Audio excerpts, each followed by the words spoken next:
আপনারা দেখছেন দেশি মুরগি পালন Bangla YouTube channel. West Bengal পশ্চিম মেদিনীপুর থেকে আমি রিজাউর মণ্ডল।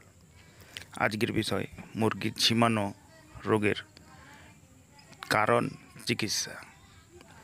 অনেক সময় আপনারা দেখবেন যে বাচ্চা মুরগি কিংবা বড় মুরগি ঝিম মেরে বসে থাকে এবং কোনো খাবার দাবার খায় না। সেক্ষেত্রে কিভাবে ওটা থেকে রক্ষা পাওয়া যায় সেটাই আলোচনার মেন বিষয়। মুরগির রক্ত পায়খানা কিংবা চুন পায়খানা করলে মুরগি ঝিম মেরে বসে থাকে এবং ঝিমায়। সেক্ষেত্রে আপনাকে প্রথমেই মুরগির পায়খানা লক্ষ্য করতে হবে।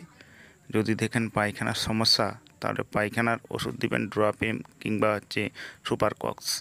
যদি না থাকে আপনার কাছে পায়খানার ওষুধ, সেক্ষেত্রে আপনি আদা, রসুন, কাঁচা হলুদ সিলবাটনায় বেটে জলের মধ্যে মুরগিকে ড্রপারে করে খাওয়াবেন। মুরগি খাওয়ার পর দেখবেন 2-3 দিনের মধ্যে সুস্থ হয়ে উঠবে।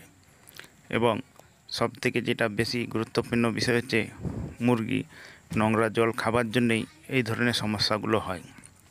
তাই মুরগিকে একটু পরিষ্কার পরিচ্ছন্ন জল দেওয়ার চেষ্টা করবেন এবং ঠান্ডাজনিত সমস্যা থেকেও বাঁচাবার চেষ্টা করবেন। আদা, রসুন এবং কাঁচা হলুদ মিক্স করে দিলে মুরগির অনেক রোগ থেকেই রেহাই পাওয়া যায়। তাই যদি ভিডিওটি ভালো লাগে একটি লাইক করবেন, শেয়ার করবেন এবং কমেন্ট করবেন। আর চ্যানেলটি অবশ্যই সাবস্ক্রাইব করবেন। এই চ্যানেলে মুরগি হাঁসের অসুখ সম্বন্ধে আলোচনা করা হয় এবং উপদেশ দেওয়া হয়। ভিডিওটি সম্পূর্ণ দেখার জন্য আপনাকে অসংখ্য ধন্যবাদ জানাই।